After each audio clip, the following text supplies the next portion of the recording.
that song to end. Good evening. It is my honor to be standing here with President Biden and Vice President Harris. They have both stood strong with the Jewish community time and time again.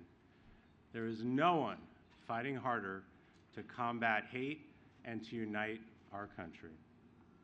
To all of our esteemed guests, it is so great to join you for a Jewish American Heritage Month celebration at the White House. Tonight, we've come together to celebrate our heritage and honor our culture, to reflect on the invaluable contributions of our ancestors and the Jewish leaders of today. But this is also a challenging time for our community. It's been a dark and difficult 7 months. I know a lot of us are feeling alone, afraid, and in pain. There is an epidemic of hate, including a crisis of anti-Semitism in our country and around the world. We see it on our streets, our college campuses, and our places of worship. I know it's difficult to have hope and to feel optimistic right now. And to be honest, some days it's really challenging for me to put myself out here and do this work publicly. And I know it's hard for you too. But we keep fighting because we have no choice but to fight. Jewish leaders are on the front lines fighting anti-Semitism through education, advocacy, and building bridges with other communities. It's because of your leadership that we will dismantle prejudice and ensure Jewish safety. I also want to acknowledge the student leaders who are here with us today. You have stood up to hate and anti-Semitism on college campuses. And on behalf of our nation, thank you for your courage.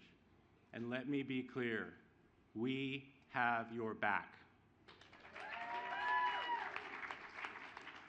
Ever since that horrific day of October 7th, I've been reaching out to Jewish leaders and Jewish students all across the country just to check in and see how they're feeling. And in each of these conversations, my message is always the same. We still need to find and embrace that Jewish joy. Joy is what I remember most about growing up Jewish.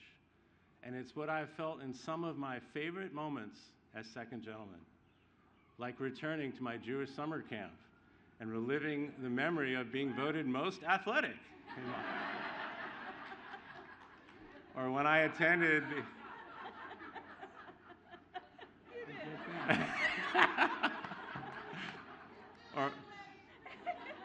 thank you. Or when I attended the BBYO International Convention and spoke with, there you go, with next generation of leaders about how proud they are of being Jewish. And when the Vice President, my wife, and I affixed the first ever mezuzah on the door of the Vice President's residence with our entire family there. And honestly, I think it's one of the only times I've ever seen my father cry, was during that moment. So it's that same feeling of joy I want everyone to experience, especially our young people, because we cannot live in fear. We cannot be afraid. We must always raise our voices and live openly and proudly as Jews. Last year, before my trip to Poland and Germany to recognize International Holocaust Remembrance Day, President Biden pulled me into the Oval Office. He shared with me his memories of visiting the Dachau concentration camp with his children and grandchildren, and also how angry his father was that the Allies had not bombed the train tracks leading to the concentration camps.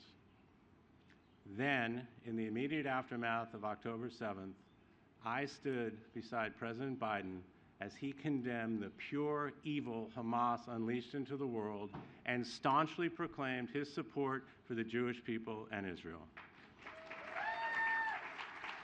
He reaffirmed America's ironclad commitment to Israel's security, and that hasn't changed.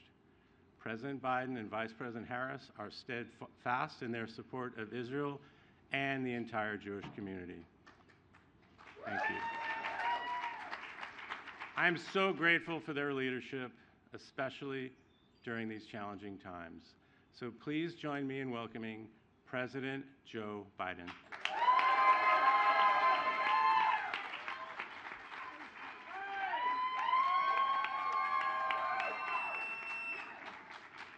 Well, thank you, Kamala and Doug. It's an honor to be introduced by the first ever Jewish spouse of an American president, Vice President. It's also have with us the Attorney General, members of Congress, including Majority Leader Chuck Schumer, who will be here soon, Representative Deborah Wasserman Schultz, who is responsible for this occurring, having sponsored this early on. Back when she was 12 years old. And all of you here, welcome to the White House to celebrate extraordinary contributions of Jewish Americans in the nation. Look, the story of the Jewish people is a story of resilience, absolute resilience, from pain and persecution to hope and to light, even in the darkest times. The story that endures. Throughout our history, Jewish people helped define and expand the singular idea that binds us together as Americans. It's not hyperbole. Freedom. Freedom. The bedrock principle on which this nation was built and that American Jews fought for since the 1600s after fleeing persecution abroad. One of our nation's first commitments to freedom of religion was to the Jewish community in Newport, Rhode Island. It goes back a long way. 1790, America was just 14 years old. A local Jewish leader wrote a letter to President George Washington expressing his hope that America would be a nation of religious freedom, not just for Jews, but for all citizens. A nation which, quote, gives bigotry no sanction and persecution no assistance. It helped lay the groundwork for religious freedom in the First Amendment in our Constitution. And ever since, Jews have been in the forefront of helping realize the promise of America for all Americans. Jewish artists, poets, helped define the American vision of liberty for millions of people who come to our shores. And look, Jewish suffragettes and advocates have fought for women's rights, voting rights, every right we have. My whole career, every fight to increase civil rights and civil liberties has been led by Jewish community, where I come from. The Jewish faith leaders and citizens marched, petitioned, boarded a bus, demanded civil rights for all. Jewish scientists and engineers and doctors have led breakthroughs in innovation, technology, and medicine. Across government, Jewish Americans have proudly served our nation in uniform and elected to point of office in embassies and civil service and our nation's highest courts.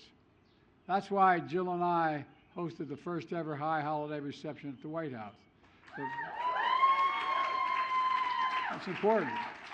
First ever permanent White House menorah made from the original wood of the White House building. To make clear that the history and vibrancy of the Jewish life is woven into the very fabric of America, and it's permanent. It's permanent. But look, I know today's reception falls on hard times.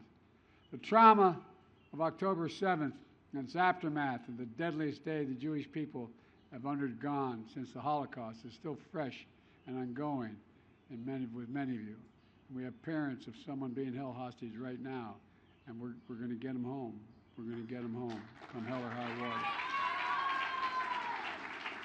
1,200 innocent people slaughtered in their kibbutz, massacred at a music festival, brutally raped, mutilated, sexually assaulted, hundreds taken hostage, and thousands more wounded, carrying the scars and the memory of what they endured.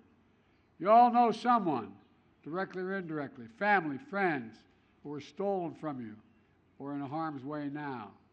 And my commitment to safety of the Jewish people, security of Israel, and its right to exist as an independent Jewish state is ironclad. No, it really is. My administration is working around the clock to free the remaining hostages, just as we have freed hostages already. And here with us today is Hirsch Goldberg Poland, and still, he is not here with us, but he's still being held by Hamas. And Rachel and John are here with us. Stand up, guys. Their love, strength, and compassion inspire the entire world. And I pledge to both of you, and I mean it, and I know you know, Mom, that I mean it, that I will not rest until we bring your loved one home. We got to bring him home. And folks, let me be clear. I'll always ensure that Israel has everything it needs to defend itself against Hamas and all of their enemies, just as I did when Iran's unprecedented attack last month. We stand with Israel to take out Sinwar and the rest of the butchers of Hamas. We want Hamas defeated. We'll work with Israel to make that happen. And consistent with Jewish values and compassion, kindness, and dignity in human life, my team also is providing critical humanitarian assistance to help innocent Palestinian civilians who are suffering greatly because of the war Hamas has unleashed. It's heartbreaking. As we do this, we're also committed to bring the region together, to work toward a two-state solution that provides security, prosperity, and enduring peace for Israel and Palestinians. And let me be clear. We reject the ICC's application for arrest warrants against Israeli leaders. Whatever these warrants may imply, there is no equivalence between Israel and Hamas. And it's clear Israel wants to do all it can to ensure civilian protection. But let me be clear. Contrary to allegations against Israel made by the International Court of Justice, what's happening is not genocide. We reject that. We're going to always stand with Israel and the threats against its security. Compounding the pain and the vicious surge of anti-Semitism around the world, here in America as well, in our streets, our social media, and college campuses. It's amazing it's happening. It's absolutely despicable. It's wrong, and it must stop. It must stop. In America, we respect and protect fundamental rights of free speech to protest peacefully. That's America. But there's no place in any campus in America, any place in America for anti-Semitism, for hate speech that threatens violence of any kind against Jews or anyone else. Nobody should fear going to synagogue or school or walking down the street wearing a symbol of your faith. That's wrong, simply wrong. And that's why long before October 7th, I launched the nation's first national strategy to counter anti-Semitism. That's mobilizing the full force of the federal government to crack down on anti-Semitism wherever you find it. We recently secured an additional $400 million, the largest increase ever in physical security for nonprofits, including synagogues, Jewish community centers, Jewish schools, Jewish nonprofits. My Department of Education has put colleges on notice that anti-Semitism is discrimination prohibited under Title VI of the Civil Rights Act, period. And the department has to investigate discrimination aggressively. That's my special envoy to monitor cabinet anti-Semitism, Deborah, you all, where is Deborah here? Deborah, thank you. Lipstadt, for furthering our efforts to all around the world. It matters. This matters. To the Jewish community, I want you to know, I see your fear, your hurt, and your pain. And let me assure you, as your president, you are not alone. You belong. You always will belong. Let me close with this. In moments like this, we do well to remember that this ancient story of Jewish resilience endures because of its people. That's what today's all about. Feeling the joy and pride of community, honoring the beauty of your unshakable faith, and celebrating heritage and legacy of Jewish Americans who continue to enrich every single part of our life. So thank you for what you've done for America and for the whole world to make it a better place. May the Jewish people shine their light and shine the light on the world for generations to come, because we need you badly. So God bless you all, and God protect our troops. Thank you for being here.